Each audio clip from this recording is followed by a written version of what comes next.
ഞാൻ പോകില്ല എന്ന് തന്നെ പറഞ്ഞത്. അങ്ങനെ 2 മാസത്തോളം ഇവിടെ നിന്ന് നല്ല സന്തോഷത്തിലാണ് നിന്ന്. പിന്നെ 2 മാസം ആയാലാണ് ഏട്ടൻ പോകുന്നത് ഗൾഫിലേക്ക്. റൌഫ് എന്ന് പറഞ്ഞ ഏട്ടൻ അങ്ങനെ മരുമക്കളും ഉമ്മയും ഉപ്പയും എല്ലാം ഓനും വിളിച്ച്. അപ്പോൾ ഇപ്പോൾ ഈ സമയത്ത് ഇനി പോയാലേ പോകാൻ പറ്റുള്ളൂ. ചെപ്പ് കിണറ്റിൽ വീണ് ചെപ്പ് കിണറ്റിൽ ഞാൻ എന്തെന്നാ ഇതാരാന്ന് ചോദിച്ചു. ഞാനാ റൈസ, അതെന്ന് പറഞ്ഞാൽ ഇവിടെ ഭർത്താവ് റൈസാ വിളിക്കുന്നത്. അപ്പോൾ പറഞ്ഞു ചെപ്പ് കിണറ്റിൽ. ഞാൻ ചോദിച്ചു എന്തായിരുന്നു, എന്താ പ്രശ്നം, പോയി എന്നല്ല തോന്നുന്നത്, എന്താണെന്ന് മനസ്സിലാകുന്നില്ലാന്ന്. ഞാൻ പറഞ്ഞു നിങ്ങൾ എവിടെയാണ്. കണ്ണൂരിൽ സലീമിന്റെയും ഷാഹിദയുടെയും മകൾ ഷഹ്നയുടെ ആത്മഹത്യയാണോ കൊലപാതകമാണോ എന്നുള്ളൊരു വലിയ ചോദ്യചിഹ്നം തന്നെയാണ്. പക്ഷേ നടന്ന സംഭവങ്ങളും കണ്ട കാഴ്ചകളും വെച്ചിട്ട് അതൊരു ആത്മഹത്യയാണെന്നുള്ള രീതിയിൽ എഴുതിത്തള്ളാനും വയ്യാത്ത ഒരവസ്ഥയിലാണ്. അപ്പോൾ ഗാർഹിക പീഡനം, സ്ത്രീധന പീഡനം എന്നുള്ള രീതിയിലൊക്കെ ഈ പറയുന്ന ഷഹ്ന എന്ന് പറയുന്ന പെൺകുട്ടി ജീവിതത്തിൽ അനുഭവിച്ചത് എക്സ്ട്രീം ലെവലായിരുന്നു. BCAയിൽ മികച്ച മാർഗോടെ ജീവിക്കാൻ ഒരു ജോലി വേണം, അല്ലെങ്കിൽ പഠിച്ചൊരു ജോലി മേടിക്കണം എന്നുള്ള ചിന്തയിൽ BCAയിൽ മികച്ച മാർഗോടെ പാസ്സായത് ആയിരുന്നു ഈ പറയുന്ന ഷഹ്ന. അതിനുശേഷം ജോലിയായിരുന്നു ലക്ഷ്യം. പക്ഷേ ഇതിന്റെ ഇടയിൽ ഈ പറയുന്ന ഷഹ്നയുടെ വീട്ടുകാരുൾപ്പെടെ ഒരു കല്യാണം എന്ന് പറയുന്ന ഒരു കോൺസെപ്റ്റിലോട്ട് ഷഹ്നയെ കൊണ്ട് എത്തിക്കുകയും കെട്ടിച്ചു വിടുകയും അതോടെ ആ ഷഹ്നയുടെ ജീവിതം തൊലഞ്ഞു എന്ന് തന്നെയാണ് ഇവിടെ മെയിനായിട്ട് പറയാനുള്ളത്. ഒരു പെൺകുട്ടിയുടെ ലൈഫിൽ ഏറ്റവും വലുത് ഒരിക്കലും ഒരു കല്യാണം എന്ന് പറയുന്ന സാധനമല്ല. അവൾക്കും ഇല്ലേ ആഗ്രഹങ്ങൾ. ജോലിയാണെങ്കിൽ അവളുടെ ആഗ്രഹമെങ്കിൽ അത് സാധിക്കുക. ഈ 18-ാം വയസ്സിലും 19-ാം വയസ്സിലും ഒരു പെൺകുട്ടിയെ ഒരിക്കലും പിടിച്ച് കെട്ടിച്ചു വിടാതിരിക്കുക എന്നേ ഞാൻ പറയത്തുള്ളൂ. കാരണം അവർക്കും അതൊരു ജോലി അല്ലെങ്കിൽ ഭാവിയെ കുറിച്ച് എന്തെങ്കിലുമൊക്കെ പ്ലാൻസും കാര്യങ്ങളൊക്കെ കാണും. അപ്പൊ അതിലോട്ട് അവരെ കൂടുതലായിട്ട് ഇൻവോൾവ് ചെയ്യിപ്പിക്കാൻ നോക്കുക വീട്ടുകാർ. അല്ലാതെ പെൺകുട്ടികൾ എന്നും ഒരു ബാധ്യതയാണ് എന്നുള്ളൊരു രീതിയിൽ ചിന്തിച്ചുകൊണ്ട് ഒരു പെൺകുട്ടിയെ പിടിച്ച് കല്യാണം കഴിച്ചു വിടുക അല്ല അവളുടെ ലൈഫിൽ അവൾക്ക് കൊടുക്കാൻ പറ്റിയ ഏറ്റവും നല്ലൊരു ഗിഫ്റ്റ് എന്ന് പറയുന്നത്. മനസ്സിലായോ?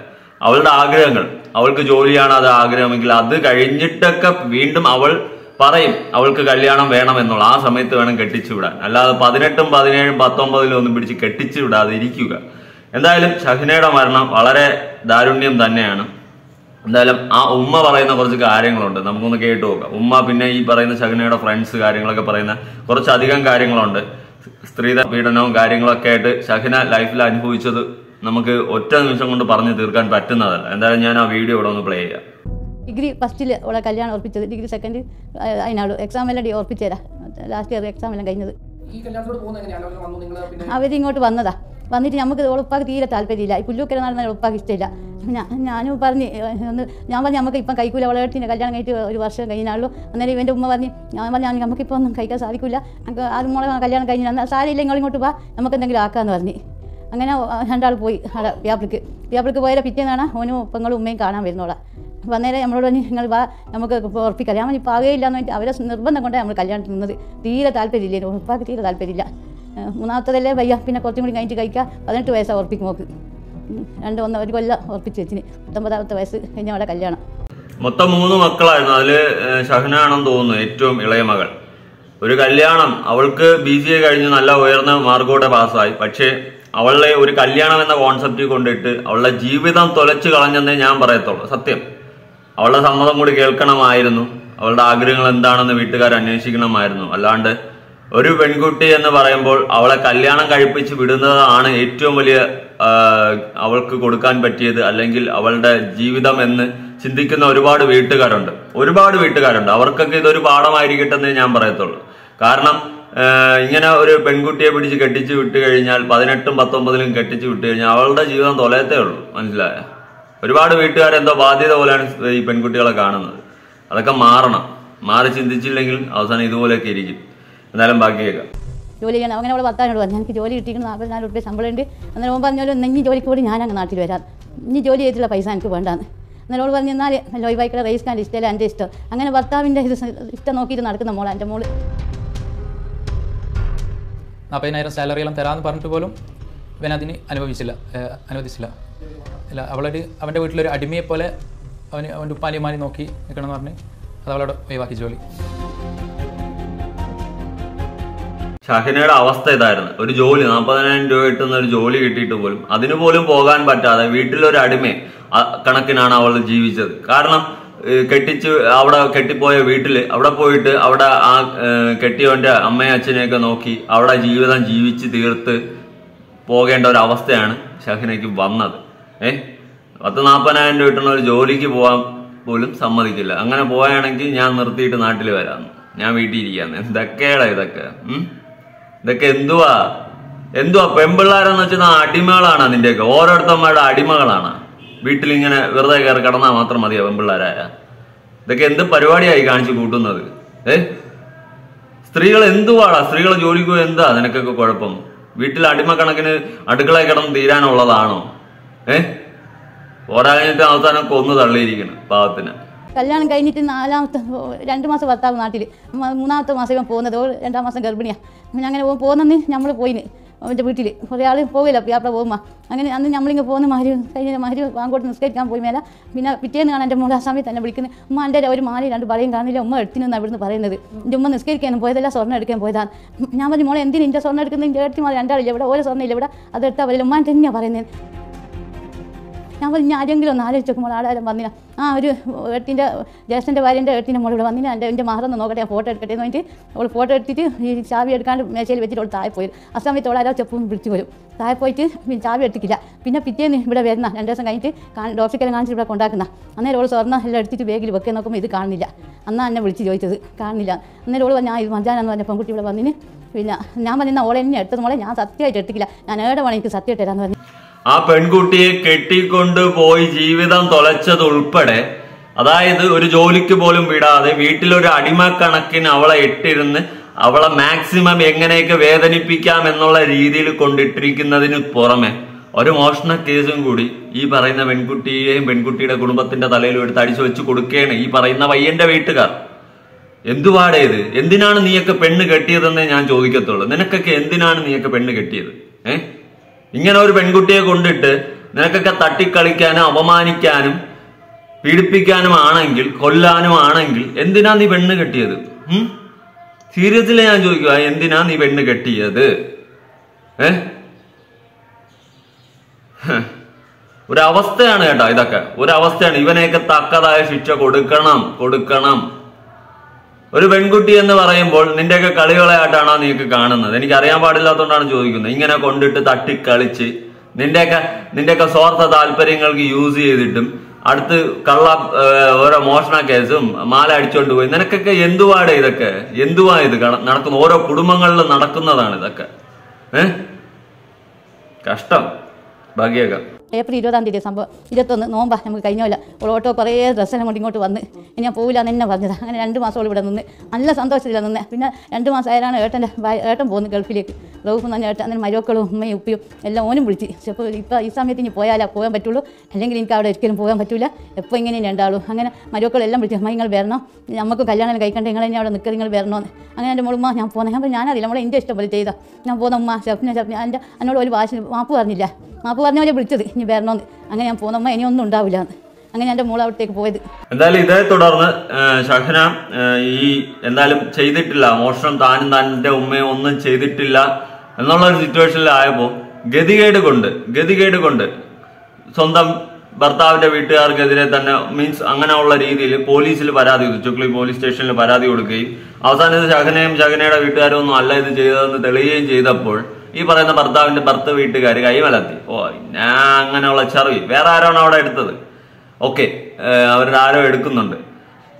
അതേ തുടർന്ന് പിന്നെ ആ സംഭവങ്ങൾ അങ്ങനെ ചർച്ചാ വിഷയം. പിന്നെ എങ്ങനെയെങ്കിലും ഷഹ്നയെ കൊടുക്കണം, തകർക്കണം എന്നുള്ള രീതിയിലായി ഇവരുടെയൊക്കെ ചിന്താഗതി, ഈ ഷഹ്നയുടെ വീട്ടുകാരുടെ ചിന്താഗതി. അതിന്റെ പേരിൽ കൊന്നു തള്ളിയതാവണം.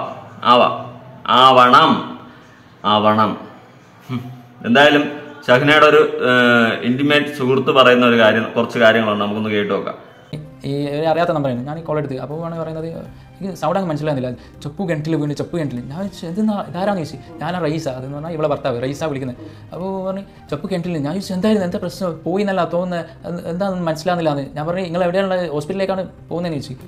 ഇങ്ങനെ ഞാൻ കോളേജിൽ നിന്ന് ഇറങ്ങി അവൻ്റെ വീട്ടിലേക്ക് പോയി നോക്കി. ഇങ്ങനെ ഞാൻ അവൻ്റെ വീട്ടിൽ എത്താൻ ഒന്നുകൂടി വിളിച്ചു നോക്കി, നിങ്ങൾ എവിടെയാണ്, വീട്ടിൽ തന്നെയാണോ ഉള്ളത്, അല്ലെങ്കിൽ എവിടെ ഏതാ ഹോസ്പിറ്റലിൽ അപ്പോൾ പറഞ്ഞ് ഹോസ്പിറ്റലിലേക്ക് എടുക്കുന്നത്. ഏതാ ഹോസ്പിറ്റലിൽ അവൻ അന്നേരം പറഞ്ഞില്ല. എന്നിട്ട് ഞാൻ പിന്നെയും കുറേ കഴിഞ്ഞതിനെ വിളിച്ച് അങ്ങനെ അവൻ പറഞ്ഞ് തലശ്ശേരി ഗവൺമെൻറ് ഹോസ്പിറ്റലിൽ. ഞാൻ ചോദിച്ചു ഇതെന്തിനാ റൈസ്, ഗവൺമെൻറ് ഹോസ്പിറ്റൽ നല്ല ഹോസ്പിറ്റലിൽ അവിടേക്ക് പോയിക്കൂടെ, ഇന്ദിരാഗാന്ധി അവിടെയെല്ലാം പോയിക്കൂടെ എന്ന് പറഞ്ഞു.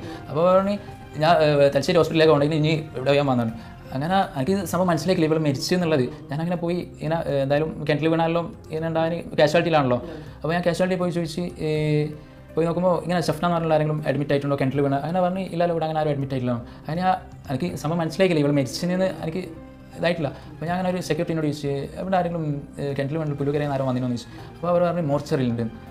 അന്നേരം ഞാൻ അവിടെ ഇതായതാണ്. ഞാൻ ഒരിക്കലും ഇങ്ങനെ വിചാരിച്ചില്ല അവൾ മരിക്കും എന്ന്. ഇങ്ങനെ കിണറ്റിൽ വീണാലും ഇപ്പോൾ എല്ലാവരും ഇങ്ങനെ വീണാലും ഇപ്പോൾ രക്ഷിക്കുകയാണല്ലോ, അപ്പോൾ കിണറ്റിൽ വീണാലോ. ഞാൻ അങ്ങനെയാണ് വിചാരിച്ചത്. ഇവൾ ഒരിക്കലും ഇങ്ങനെ മരിച്ചു പോകുമെന്ന് ഞാൻ വിചാരിച്ചില്ല. അങ്ങനെ ഞാൻ മോർച്ചറിയിൽ നോക്കുമ്പോൾ ഇവളിങ്ങനെ ആംബുലൻസിൽ കുറേ ആൾക്കാരുണ്ട്. എനിക്കറിയുന്ന ആരുമില്ല അവിടെ. അവൻ്റെ ഇല്ല റേസുമില്ല, അവൻ്റെ ആൾക്കാരോ അവൻ്റെ വീട്ടിലുള്ള ആൾക്കാരോ അവനോ ആരുമില്ല. ഞാൻ അവിടെ നോക്കുമ്പോൾ അവിടെയുള്ള മോർച്ചറിയുടെ അടുത്തുള്ള ആൾക്കാരും വേറെ ഏതെല്ലോ നാട്ടുകാരെല്ലാം ഉണ്ടായത്. അപ്പോൾ ഞാൻ പറഞ്ഞു ഞാനിങ്ങനെ സ്റ്റെഫ്നാൻ്റെ ആങ്ങളെ എനിക്ക് അവളെ കാണുന്നതാണ്. അപ്പോൾ ആംബുലൻസിലുണ്ടായത്. ഞാൻ ആംബുലൻസിൽ ചെന്ന് നോക്കുമ്പോൾ അവളെ കഴുത്തുനിന്ന് ഇങ്ങനെ ബ്ലഡ് ഇങ്ങനെ മറിയുന്നു, മൂക്ക് നല്ല ചോര ഇങ്ങനെ എടുത്ത് മറിയുന്നു. അപ്പോൾ ഞാൻ അവളെ ജസ്റ്റ് ഇങ്ങനെ പിടിച്ചു. അന്നേരം മുഖത്ത് ഇങ്ങനെ പിടിച്ചാലും ചോര ഇങ്ങോട്ട് തെറിക്കിയത്. അന്നേരം എന്നെ അവിടെയുള്ള ആൾക്കാരെല്ലാം വലിച്ചു കൂട്ടി ആംബുലൻസിൽ നിന്ന് ഈ കുട്ടി ഒരു സൈഡിൽ എത്തിച്ചു. ഇന്റൻഷ്യലി നിങ്ങളൊന്ന് ആലോചിച്ച്, ഈ ഷഹ്നയുടെ ബോഡി എടുക്കാൻ പോലും അവിടെ ഈ ഭർത്താവ് വീട്ടിലെ ഒരു നാറുകളോ ഒരുത്തനോ അവിടെ ചോദിക്കാനോ പറയാൻ ആരുമില്ലാതെ ആർക്കും ഒരു വിഷമം ഇല്ലാതെ ഇരിക്കുന്നുണ്ടെങ്കിൽ ചിന്തിക്ക്. ആ കൊച്ചിനെ കൊന്നു തള്ളിയത് തന്നെ മനസ്സിലായ? ഈ പറയുന്ന പോലെ കഴുത്തില് എന്തൊക്കെയോ, അത് പോസ്റ്റ്മോർട്ടം റിപ്പോർട്ടിന്റെ വളരെ വ്യക്തമായിട്ട് ആൾ പറയുന്നുണ്ട്, ഡോക്ടർ എന്തോ ആണ് അങ്ങേര് പറയുന്നുണ്ട് വളരെ വ്യക്തമായിട്ട്. ആ കാര്യങ്ങൾ ഞാൻ കൊടുക്കാം. തീർത്തതാ ചുമ്മാ. ഗാർഹിക പീഡനം, സ്ത്രീ പീഡനം, ഇവനെയൊക്കെ കെട്ടിച്ചു കൊടുത്തു. നിങ്ങൾ വീട്ടുകാർ 18, 19 ഓരോരുത്തന്മാർക്ക് പിടിച്ച് കെട്ടിച്ചു കൊടുക്കുമ്പോഴുള്ള അവസ്ഥ ചിന്തിക്ക്. ഇതൊക്കെ ആയിരിക്കും അവസ്ഥ. ഓരോ വീടുകളിൽ പോയി ചെന്ന് കയറി പെൺപിള്ളേർക്ക് സ്വസ്ഥതയും സമാധാനം ഇല്ലാതെ ഈ പെൺപിള്ളേർ ജീവിക്കേണ്ട ഒരു അവസ്ഥയിലോട്ട് പോവുകയാണ് ചെയ്യുന്നത്. ഇതൊക്കെ വീട്ടുകാർ തന്നെ ഞാൻ കുറ്റം പറയും. 18, 19 നോക്കിയിരുന്നോളൂ. എന്തായാലും നമുക്ക് ഈ കേസിന്റെ ഇതിൽ ഡോക്ടർ പറയുന്ന ഒന്ന് കേട്ടു നോക്കാം. പോസ്റ്റ്മോർട്ടം റിപ്പോർട്ട് അനുസരിച്ച് ഡോക്ടർ പറയാൻ നമുക്കൊന്ന് കേട്ടു നോക്കാം. മരണം നടന്നിട്ട് രാവിലെ 7 മണി മുതൽ 9:30 മണി വരെ ഈ മരണപ്പെട്ട പെൺകുട്ടിയുടെ ഭർത്താവും വീട്ടുകാരും അറിഞ്ഞിട്ടില്ല എന്നുള്ളത് ഒരു വലിയൊരു ദുരൂഹത സൃഷ്ടിക്കുന്നുണ്ട്. കാരണം 7 മണിക്ക് ബെഡ്റൂമിൽ ഈ മരിച്ച പെൺകുട്ടിയെ ഭാര്യയെ ഭർത്താവ് കാണുന്നുണ്ട്. കുട്ടി എണീറ്റിട്ടുണ്ട്. അതിനുശേഷം താഴത്തെ നിലയിൽ, അതായത് ഈ കിണറും ഈ അടുക്കളയും ഒക്കെ ഉള്ള സ്ഥലത്ത് ഈ മരിച്ച കുട്ടിയുടെ ഭർത്താവിൻ്റെ ഉമ്മയുണ്ട്, ഭർത്താവിൻ്റെ ഉപ്പയുണ്ട്, അവരൊക്കെ ഉണ്ട്. ഈ കിണറ്റിൽ ഈ ഒരാൾ ഇത്രയും വെയിറ്റിൽ 80 കിലോയിലധികം തൂക്കമുള്ള ഒരാൾ കിണറ്റിൽ വീണ് കഴിഞ്ഞാൽ അതവർ അറിയേണ്ടതല്ലേ സ്വാഭാവികമായിട്ടും. ഇവരാരും ഒരു ശബ്ദം പോലും കേട്ടിട്ടില്ല എന്നുള്ളത് ഒരു ദുരൂഹത. രണ്ടാമത്തെ ദുരൂഹത എന്ന് പറയുന്നത് ഈ കൃത്യസ്ഥല മത്സരം തയ്യാറാക്കുന്ന സമയത്ത് ഈ മുകളിലുള്ള ബാത്റൂമിൽ വെച്ച് ഒരു കത്തി പോലീസ് കണ്ടെടുത്തിരുന്നു. ചോരപുരൻ്റെ കത്തിയാണ്. ഈ കുട്ടിയുടെ കഴുത്തിൽ മുറിവുകളുണ്ടായിരുന്നു. സ്വയം ഒരു മുറിവ് ഏൽപ്പിച്ചിട്ട് ഇങ്ങനെ കിണറ്റിൽ പോയി ആത്മഹത്യ ചെയ്യാനുള്ള ഒരു സാഹചര്യം വളരെ വളരെ വളരെ വിദൂരമാണ് ഈ കേസിൽ സംബന്ധിച്ചിടത്തോളം. കാരണം ആ കിണറിൻ്റെ ഗ്രിൽസും ഇതും പരിശോധിച്ചാൽ തന്നെ സാധാരണഗതിയിൽ ഒരാൾക്ക് ആ ഗ്രിൽസ് മാറ്റാൻ പോലും കഴിയില്ല. കാരണം കൃത്യമായ ഇവരുടെ ഈ സാഹചര്യ തെളിവുകളാണ് ഇതിലുള്ളത്. കാരണം ആ വീട്ടിൽ ഇൻമേറ്റായിട്ട് ആ കുട്ടിയുടെ ഭർത്താവിൻ്റെ ഉപ്പയും ഭർത്താവിൻ്റെ ഉമ്മയും മാത്രമാണ് ഉള്ളത്. അതുകൂടാതെ അവരുടെ ബന്ധുവായ ഒരു പെൺകുട്ടിയും അന്ന് ആ വീട്ടിലുണ്ടായിരുന്നു. സംഭവത്തിൻ്റെ തലേ ദിവസം ഇവർ പുറത്തു പോയിരുന്നു. അവിടെ വെച്ച് ഈ കുട്ടിയുടെ എന്തൊരു പ്രശ്നങ്ങൾ ഉണ്ടായിരുന്നു എന്നാണ് അവരുടെ ചില ഫോൺ രേഖകളിൽ നിന്നും മറ്റുള്ള ഇതിൽ നിന്നും ഞങ്ങൾക്ക് മനസ്സിലാക്കാൻ കഴിയുന്നത്. അതിൻ്റെ അടുത്ത ദിവസമാണ് പിറ്റേന്ന് രാവിലെയാണ് 7 മണിക്ക് ബാത്റൂമിൽ വെച്ച് ഈ കഴുത്തിന് മുറിവേറ്റ് അതിനുശേഷം ഈ മുറിവുകളും ചോരയും ഒലിപ്പിച്ചുകൊണ്ട് ഒരു യുവതി 80 കിലോയുള്ള യുവതി അടുക്കളയിൽ പോയി ഭർത്താവിൻ്റെ ഉപ്പയുടെയും മുന്നിലൂടെ അടുക്കളയിൽ പോയി അവിടെ വെച്ച് അതിനോട് ചേർന്നുള്ള കിണറിൽ തുള്ളുക എന്നുള്ളത് ഒരു വിശ്വസിക്കാൻ പറ്റാത്തൊരു സംഭവമാണ്. അതിലൊന്നും തന്നെ നമുക്ക് വ്യക്തമാണ് തീർത്തത. കാരണം ആരെങ്കിലും ഇങ്ങനെ ചെയ്യും? ഒരു കഴുത്ത് വറുത്ത് വേദനിപ്പിച്ചിട്ട് അടുത്ത് നേരെ പോയി കിണറ്റിൽ ചാടും? ഇത്രയും വലിയ നെറ്റും സെറ്റപ്പൊക്കെ ഇട്ടിങ്ങനെ വലിച്ചു മാറ്റി ചാടി കയറി ചാടാൻ മാത്രം കഴുത്ത് മുറിച്ചു വെച്ചും കൊണ്ട് പറ്റുകൂടെ? എനിക്ക് അറിയാൻ പാടില്ലാത്തോണ്ട് ചോദിക്കുകയാണ്. തീർത്തതല്ലേ അപ്പോഴേ? എന്ത് തീർത്തു? നേരെ കിണറ്റിയിട്ടു. ഇതാണ് സംഭവിച്ചതെന്നാണ് എനിക്ക് ഇത്രയും സാഹചര്യങ്ങളും പോസ്റ്റ്മോർട്ടം റിപ്പോർട്ടുകളൊക്കെ വെച്ചിട്ട് എനിക്ക് വ്യക്തമാവുന്നത്. അത്യാവശ്യം വെറും ചോറും കറിയും കഴിക്കുന്നവനായാലും ഇത് പിടികിട്ടും. ഇങ്ങനെ ലോജിക്ക് വെച്ച് തിങ്ക് ചെയ്യുമ്പോൾ തീർത്തത. മനസ്സിലായോ? ഒരു നിരപരാധിയായ പെൺകുട്ടിയെ 18, 19 വയസ്സിൽ കെട്ടിക്കൊണ്ട് പോയിട്ട് അവിടെ സ്ത്രീധനത്തിന്റെയും ഗാർഹിക പീഡനമൊക്കെ നടത്തി തൊലച്ച് കള്ളക്കേസ്, മോഷണം കേസ് ഉൾപ്പെടെ ആ പെണ്ണിന്റെ തലയിലും പെണ്ണിന്റെ കുടുംബക്കാരുടെ തലയിലും അടിച്ചു വച്ച് തൊലച്ച് നാറാണത്താക്കി അവസാനം ഇന്റൻഷ്യലി പ്ലാൻ ചെയ്ത് ആ കുട്ടിയെ തീർത്തു. ഇത് തന്നെയാണ് അവിടെ സംഭവിച്ചിട്ടുള്ളത്. ദയവ് ചെയ്ത് നിങ്ങൾ മാതാപിതാക്കൾ മനസ്സിലാക്കേണ്ട ഒരു കാര്യമെന്ന് വെച്ച് കഴിഞ്ഞാൽ, ഒരു പെൺകുട്ടിക്ക് കല്യാണമല്ല ഏറ്റവും വലുത് ജീവിതത്തിൽ. 18, 19 തികഞ്ഞു നോക്കിയിരിക്കുന്നവരുടെ അടുത്താണ് എനിക്ക് പറയാനുള്ളത്. മനസ്സിലായ? ഇപ്പൊ നിങ്ങളുടെ മകൾ എവിടെ പോയി? ആലോചിക്ക്. തൊലച്ചില്ല ആ കൊച്ചിന്റെ ജീവിതം. ഇങ്ങനത്തെ അവസ്ഥ ഇനി ഒരു പെൺകുട്ടികൾക്കും ഉണ്ടാകരുത്. പെൺകുട്ടികൾ ഒരു ബാധ്യതയാണെന്നാണ് മിക്ക വീട്ടുകാരുടെയും ചിന്ത. പെണ്ണായി പോയി, അവളെ കെട്ടിക്കണം, അവൾക്ക് എങ്ങനെയെങ്കിലും വളരണം, കെട്ടിക്കണം. ചിന്ത മാറ്റടേ, ചിന്ത മാറ്റി ബോൾഡ് ആൻഡ് സ്ട്രോങ് ആയിട്ട് വളർത്താൻ നോക്കും, പെൺമക്കളെയായാലും ആൺമക്കളെയായാലും. അല്ലാണ്ട് ഇങ്ങനെയല്ല ചെയ്ത് കൂട്ടേണ്ട. എന്തായാലും ഭർത്താവിന്റെ വീട്ടുകാരുടെ അവസ്ഥയൊക്കെ മനസ്സിലാവുന്നുണ്ടല്ലോ. ഇതൊക്കെയാണ് അവസ്ഥ. പിന്നെ ആ ഉമ്മാനെ പറയുന്നുണ്ട് അവൾ ഒരിക്കലും ആത്മഹത്യ ചെയ്യാനുള്ളൊരു പോസിബിലിറ്റി ഇല്ലെന്ന്. സ്വന്തം മകൾ ആ ഒരു ഇതിൽ പറയും. പക്ഷേ എനിക്കും ഈ സാഹചര്യ തെളിവുകളും കാര്യങ്ങളും ഒക്കെ വെച്ചിട്ട് എനിക്കവിടെ തോന്നുന്നില്ല ഇതൊരു ആത്മഹത്യയാണെന്ന്. തക്കതായ അന്വേഷണം നടത്തുക, കൊടുക്കേണ്ട ശിക്ഷകൾ കൊടുക്കുക.